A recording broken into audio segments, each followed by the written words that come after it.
আমাদের আমরা 3 দফা আমাদের ছাত্রছাত্রীদের সাথে বসেছিলাম। তারা অনেক পরামর্শ দিয়েছে এবং ওয়ান্ডারফুল, খুব চমৎকার সমস্ত পরামর্শ দিয়েছে। এই সমস্ত পরামর্শগুলোর একটা নথিভুক্ত করা হয়েছে, একটা সমন্বয় করা হয়েছে এবং রাকসুর নীতিমালা সংস্কার কমিটি কাজ করছে। তাদের কাছে আমার যে দাবিটা ছিল সেটা হচ্ছে যে গত মাস মানে জানুয়ারির ভিতরে তারা আমাকে তাদের সমস্ত ছাত্রছাত্রীর যে সিদ্ধান্ত আছে সেই সমস্ত সিদ্ধান্ত কতটুকু অ্যাকোমোডেট করা যায় এটাও বুঝতে হবে যে যত রকমের সাজেশন আসবে তার প্রত্যেকটি কখনোই গ্রহণ করা যাবে না, কারণ সাজেশনের ভিতরেই কনফ্লিক্টিং সাজেশন আছে। এ এবং বি হয়তো একই কথা বলে না, আরেকটার সাথে অপোজিট। তো কাজেই এই কমিটি সব কিছু নিয়ে একটা প্রস্তাবনা নিয়ে আসবে, এটা আমি গত মাসের শেষ নাগাদ আশা করেছিলাম। তারা আমার কাছে সপ্তাহখানেক সময় চেয়েছে, তারা এর ভিতরে সামারাইজ করে নিয়ে এসছে। এই যে এই সামারিটা আমরা আবার সবার সামনে তুলে ধরব। এই সামারিটা ওয়েবসাইটের মাধ্যমে হোক আর যেভাবে হোক সবার সামনে তুলে ধরব এবং এই সামারির উপরে সাজেশনের জন্য ছোট্ট একটা টাইম ফ্রেম দেওয়া হবে। এই সামারির উপরে মোট কথা এখন যেটা সংস্কার করার পরে ছাত্রছাত্রীদের সামনে উপস্থাপিত হবে সেই ব্যাপারে যদি কোনো কিছু বলার থাকে লিখিত, আর আমরা এইভাবে বসবো না। লিখিত কোনো সাজেশন যদি থাকে সেই সাজেশন দেওয়ার জন্য একটা সময় দেওয়া হবে এবং সেই সাজেশনের ভিতরেও এই কমিটি একটা ফর্মাল তৈরি করবে এবং যেইটার উপরে ভিত্তি করে এই রাকসুর কার্যক্রম আমরা একটা চূড়ান্ত লক্ষ্যের জন্য চলে যাব। এবং আমার অসম্ভব ইচ্ছা আছে এই ফেব্রুয়ারি মাস শেষ হতে না হতে একটা পূর্ণাঙ্গ রোডম্যাপ আমি আমার ছাত্রছাত্রীদের সামনে তুলে ধরতে চাই আর কি।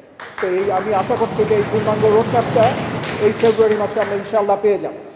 এরপরে দাঁড়াবে নির্বাচনের প্রশ্ন এবং আচরণবিধির প্রশ্ন এবং ইত্যাদি ইত্যাদি। ওই রোডম্যাপ এবং আমাদের যে কনস্টিটিউশন যেটা আমরা অ্যাডপ্ট করব তার ভিত্তিতেই এই সমস্ত ব্যাপারে সমস্ত ইনফরমেশন সবাই পেয়ে যাবে ইনশাআল্লাহ। রাকসু নিয়ে আমি যখন কথা বলা শুরু করি তখন অনেকেই আমাকে বলেছে, বিশেষ করে আমার সহকর্মীদের ভিতরে, যে এইটা আপনি হাত দিয়েন না, এটা একটা অসম্ভব কঠিন এবং জটিল জিনিস।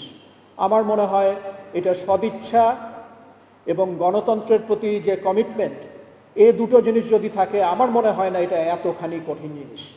রাকসু হয়ে যাবে ইনশাআল্লাহ এবং এটা হতে গেলে আমার ছাত্রছাত্রীদের সম্পূর্ণ কোঅপারেশন আমার দরকার হবে। রাকসুর কথা যখনই আসে তখনই this is very much normal, এর ভিতরে অ্যাবনর্মাল কোনো কিছু নাই।